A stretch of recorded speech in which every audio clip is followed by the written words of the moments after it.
So welcome to the second part of our Commerce Evolution series. This is one of our key innovation blocks, structural growth trends that we are looking to invest behind. And we believe that the commerce landscape is evolving and changing. There's a lot going on there, everything from the front end, like software and consumer related products, to the logistics and potentially software enabled solutions such as Flex. Flex is a company we're speaking with today, specifically talking to Dave Glick. He is the Chief Technology Officer there. He spent over 19 years, or roughly 19 years at Amazon, and was instrumental to everything they did. So make sure you enjoy the series and stay tuned. Okay, yeah, so we're here with David Glick. He is the Chief Technology Officer at Flex. And Flex is probably one of the more important companies you've never heard of. I know they just raised $70 to $80 million in a Series C round, roughly double the size of their lifetime funding. So congrats on that, David. Side note, I know you spent like a decade at or probably longer, lifetime at Amazon and retired, and I know you probably wanted to slowly move into the workforce again, and sure enough, I think you got 2020, which was arguably one of the more challenging / exciting times for a logistics company to come back. So welcome to the series. Tell us a little bit about yourself, what you guys are doing at Flex. Yeah, thanks for having us. And we're really excited about the fundraising round. So I can tell you a little bit about myself first. Sure. I spent 19 and a half years at Amazon, didn't quite make it to the gray badge, but I had my purple badge.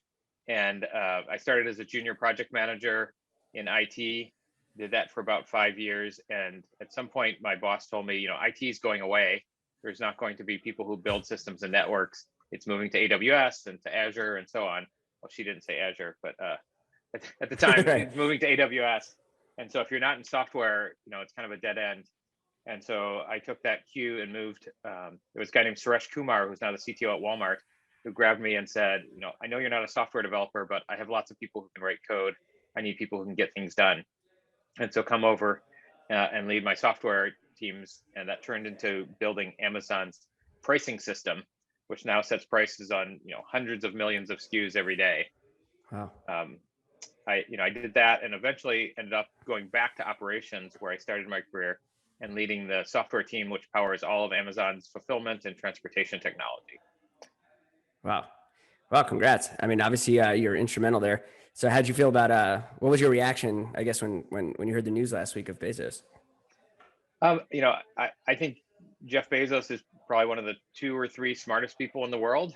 And so having him driving innovation and invention at Amazon for the last 20 years has gotten them to where they are today. If you look at the leadership team over there, there's lots of people who've been there for 15, 20 years on the S team. And so you won't have a lack of continuity. Amazon will continue being the Amazon that they are.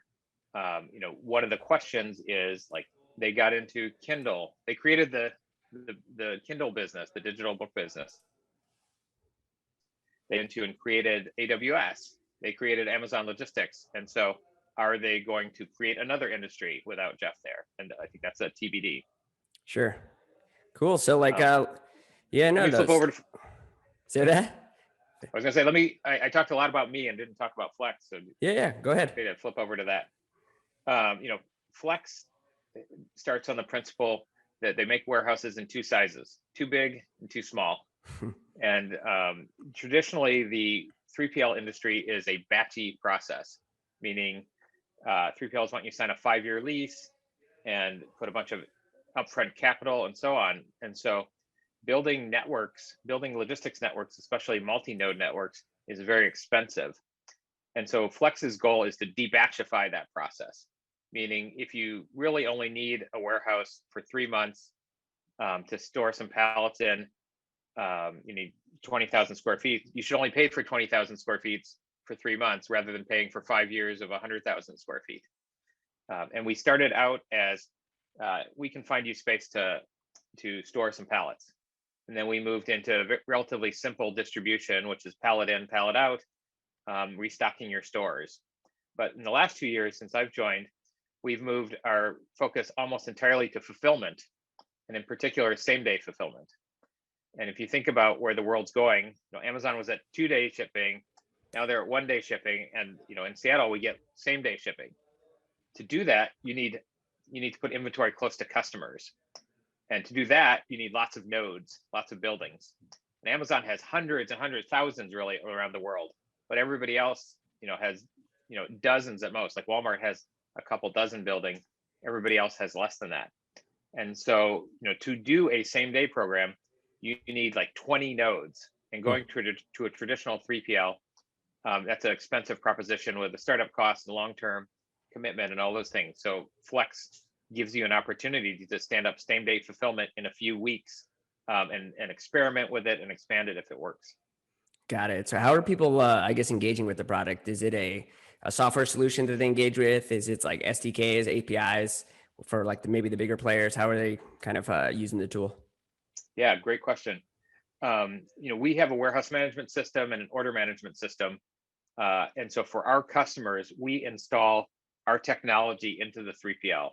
And so what that means is if you're a shipper, if you're a customer, and you say, you do an integration one time, you sign a contract with us one time, and then you have access to all the warehouses in our network, which is about 1,500 across the US and Canada. And the metrics you get back and the SLAs you sign up for are the same because you're dealing with us. From the operator side, we have a cloud-based warehouse management system, and we send you a box of scanners, like Zebra scanners. So you open the box, they come pre-installed with our associate-facing software. You hand that to the associate, and they can be up and picking product by noon. And for the managers, they log on to our cloud-based shipper portal or warehouse portal, and they see this is the inventory we have in the building, and this is the orders I need to get out today. And so we can start up a site from contract to first ship in less than a week. Wow, interesting. So this kind of like when you think about it, it sounds a little bit, and you mentioned it before, where it sounds somewhat of an unbundling taking place here, where you kind of are like Uberifying warehouse space and logistics. At the same time, it's essentially, again, giving the power back to the seller, let's say, where they can somewhat control their own destiny and capacity, right? So if you think of the historical storage market in IT, it was you bought capacity, but you only use like 30, 40, 50% of the capacity. And in warehousing, you're probably, I don't know the exact number, but I'm sure you were underutilizing your warehouse space, and you guys are sitting there to obviously keep capacity as high as possible and pay for your consumption. Is that like a proper analogy in terms of how you guys and other companies, I guess, within the space are kind of attacking it? Yeah, the IT analogy is great. I mean, it used to be you had to build your own data center, or you had to go to a co-hosting facility, and they would want you to, or co-location facility, they want you to buy racks, and you'd have to buy a year or 2 year or 3 years in advance, and they charge you for all that. And then AWS came along and Azure came along, and you just pay for what you use. So we think of ourselves as the physical cloud, like the warehousing cloud. Got it. Now, I guess give us a sense of how you fit within the whole ecosystem, because we know companies like Flexport are essentially freight, right, from like overseas or however, and there's maybe 9 people, 10 people in between, or companies and facilities that touch the goods. Where do you guys fit in? Just kind of take us from origination of product to touching Flex to then end consumer. Sure. If you think about the logistics space, it's made up of nodes and arcs. And the nodes are buildings or docks or ports, and the arcs are ships and planes and primarily trucks once you're in country. And it turns out that all the money is in the arcs, right? There's $160 billion of warehousing spend, but there's like $1 trillion of trucking spend and freight spend, transportation. And so all the money's in the arcs, but the way you take cost out of the arcs is you put the nodes in the right place. And traditionally what people would do, retailer would say, where should I put my buildings? And it would say, you put it in some software and it would say, oh, you should put 9 buildings and these are where they should be. And then the retailer says, oh, I can only afford 2. And so you put that constraint in the system and it sub-optimizes everything. And so if you think about it as an optimization problem, imagine you could move your buildings from month to month as your customer base grows and changes and your SKU base grows and changes. you could move those buildings so that it's analog instead of 15-year footprints or 5-year footprints, and that's where Flex provides that flexibility to do so. And so Flexport brings the product to Port of Long Beach or Port of Tacoma or whatever, and then Convoy or other truckers pick it up from there and they bring it to the node, which is a fulfillment node or distribution node, and that's where we play. And so everything in the four walls we are responsible for. And then there's the last mile component. And traditionally, last mile has been replenishing Walmart stores, and so you have full truckloads coming out. You load 26 pallets. What that means is you've got sort of 10 forklift drivers loading trucks in your building, and you make $20 to $30 per square foot on that business. But if you're doing fulfillment, you don't have 10 forklift drivers loading trucks. You have hundreds of associates picking product, putting them in boxes, and handing it to UPS. And so as an operator, you make $100 a square foot instead of $30 a square foot. And that's one of the things our operator customers love about us. Got it. Now you just mentioned 100 people essentially touching the good and loading trucks. Robotics is, when you think future, right? 3, 4, 5, 10 years from now. I know it's not necessarily your focus, right? You're enabling kind of the ability to have kind of on-demand logistics. But how do you think about robotics inside the facilities?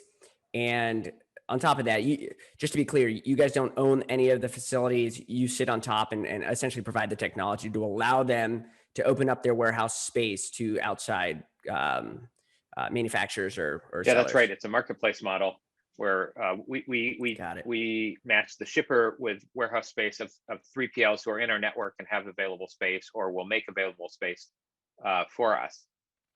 Robotics is a question that comes up all the time. I have 2 or 3 thoughts on that. The first is many people screw up automation. If you don't deeply understand what you're trying to build, you will build it wrong. Actually, whether you have humans or robots, if you don't understand deeply your processes, you will build it wrong. It turns out if you're bringing in sort of massive amounts of conveyor and sortation that you're bolting to the ground, that's a very expensive mistake. If you bring in a few too many humans or a few not enough humans, that one you can make up by hiring more or hiring less. And one of the biggest, most famous robotics faux pas was Tesla, right? They had a fully automated production line for Model 3 with all robots, and it didn't work.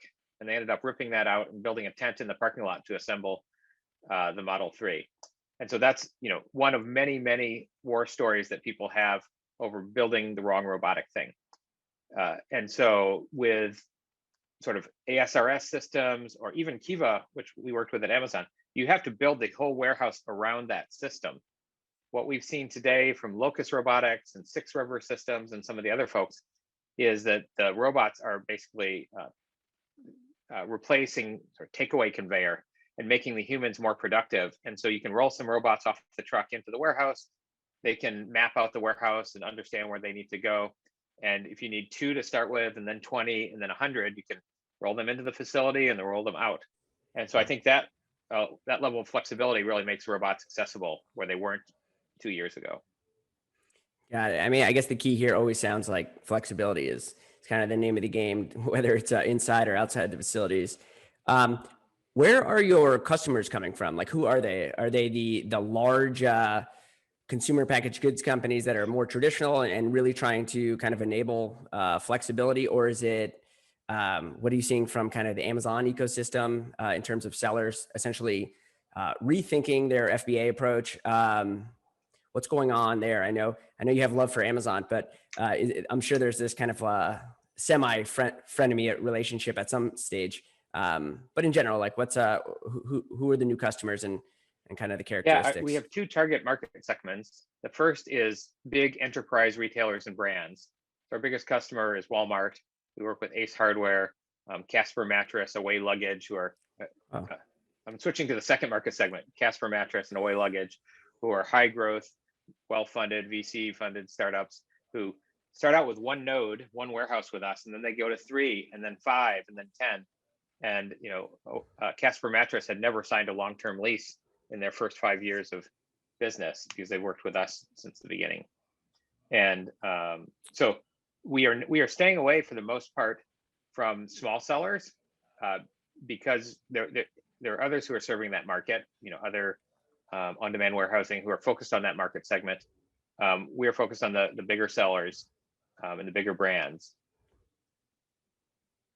Got it. Okay, cool. And the what are you seeing on Shopify? I don't know if you have an opinion there in terms of what they've built there, or even Wayfair's delivery network. Yeah, Shopify is going gangbusters, and they've got high demand from their merchants. I think, and I'm just piecing things together because I don't have any inside information, but Sure. I think they have the sellers saying, "Hey, we want a Shopify fulfillment network," and they said, we have software developers. We've been successful in building websites, and we've been successful in Shop Pay. Why shouldn't we do this? It's a great thing for our customers, which is the right way of thinking about it. That said, moving protons and neutrons is much harder than moving electrons. And so, in a warehouse management system, 80+% of the code is error handling because, the physical world is rife with errors. Either things, a sticker fell off, a human put something in the wrong place, the item master dimensions were wrong. And so I expect that they will have challenges sort of adjusting to that. Now, that said, they just hired one of my former employees from Amazon, I think, to lead the Shopify fulfillment network. And so I applaud them for going and getting an Amazon leader to do that. Right. Nice. And where are you guys where are you personally obviously getting your inspiration from? Is it looking at what has happened at Amazon throughout your career? Is it consumer driven, like your customers? Is it there's new things that we saw here in COVID, and that'll be my next question is kind of what you saw there. But separating that idea is more about, you talked about small and large packages, but we're also moving into kind of the potential of cold and hot packages with like pharmaceuticals and such. Like, so you personally getting your inspiration, kind of how do you think about building new solutions for your customers? Yeah. First of all, I'd love to get into cold and hot, but there's just so much right in front of us now that's a next year project or the year after, I expect. But we get lots of people asking about that. My mantra is put engineers close to customers. And so as close as we can get, when I started at Flex, we had the sales folks talk to the VP of product, who talked to the product manager, who talked to the dev lead, who talked to the engineer. That was way too many people between the customer and the engineer. And so what we've tried to do is push our engineers and our product managers as close to the customers as possible. And that allows us to get our inspiration directly from customers. And, in the end, that's the only thing that matters, is servicing your customers. For sure. No, that's a good approach.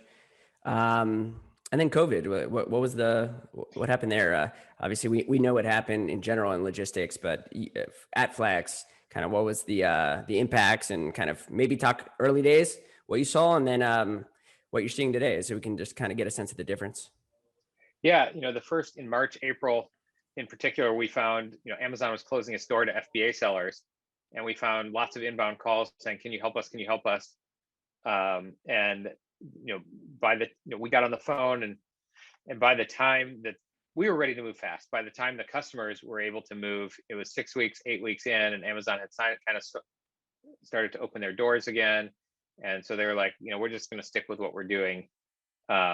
We also heard from big sellers, big retailers who had lots of demand, and they said, "Oh my God, we need more fulfillment. Everybody's moving from our stores to online. We need more fulfillment demand." So we signed several big deals to support augment fulfillment centers that either the shipper couldn't build fast enough or didn't want to build for this spike.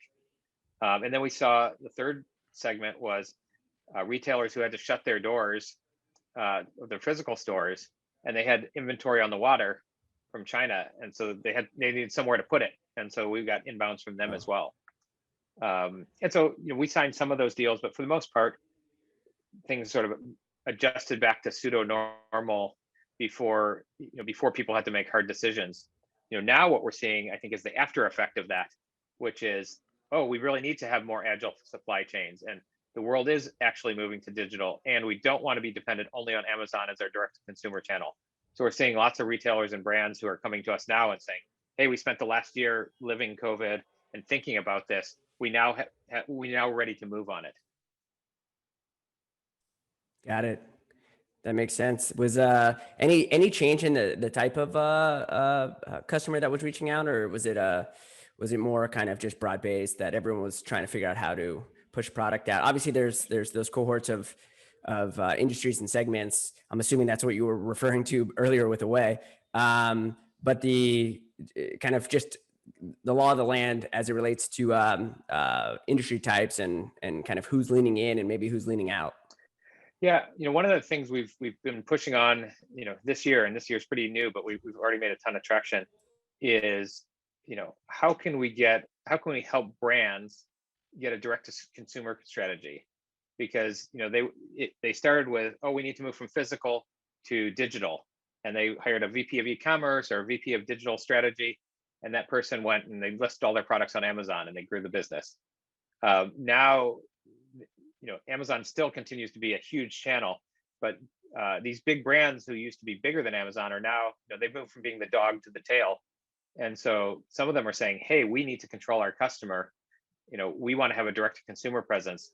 And we think we're uniquely positioned to build them multi-node networks for 2-day or 1-day or same day, which would allow them to launch with a same day promise in all the big cities.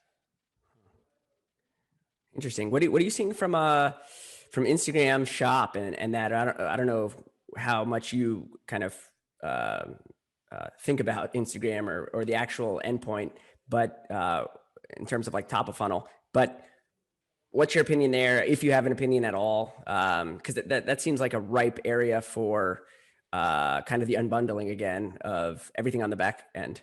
Yeah, I think there's two pieces. One is it's a great new channel, and everybody's exploring how to exploit that. The second is that those Instagram influencers, they lead to peaks and valleys, right? You have a shoe drop, or you have whoever Kim Kardashian like markets something, and you go from shipping 500 units a day to 100,000 units a day, and so you have to prepare for that. But you don't want to sign a 5-year lease to ship 100,000 units in one day and then go back to 500. So we can position you in one or in many markets to say, if you want to forward deploy some inventory, you're selling the pink lipstick or whatever, forward deploy that outside of New York, Chicago, LA, San Francisco, and so on. Do your Instagram thing, blow all the inventory out and shut it down. And that's something that is completely undoable in the traditional 3PL model. I mean, this literally sounds like the AWS playbook in terms of when you're thinking about kind of those peak, when you don't understand kind of potential inbound traffic that's coming in and you don't want your site to shut down. So that's incredible. Yeah, look, I think that was a lot. We could go on for kind of forever and talk about all this. I don't know if you wanted to leave us with anything specific about Flex. You guys are obviously crushing it. Obviously, congratulations on everything over the last several years for yourself personally. But anything you wanted to leave before we kind of run off? Yeah, well, I will start with a Jeff Bezos quote. This is public. He said, we don't need more planning processes and more communication across the organization. We actually need less communication. We need to we need to be more agile and put the ability to move fast under single-threaded leaders. And so rather than build processes which allow us to plan poorly over longer periods of time, we should instead build technology which allows us to not have to plan. And so Flex gives you the flexibility that you don't have to plan 5 years out or 3 years out or even 1 year out. Like, if you need more space next month, we'll find you more space. And if you need more capacity, fulfillment capacity, we'll find you that. If you want to experiment with same day, you can do it in one city with very low volume, and we can deliver it in the same day. And if that works and drives conversion, which we know it does, we can expand, and you only pay for what you use as you go. Wow. No, that's fantastic, David. Makes a lot of sense. Appreciate you coming on and being part of this series of Commerce Evolution. Again, hopefully we'll be in touch in the future, and obviously good luck at everything at Flex. Yeah, thanks so much for having me, and look forward to it.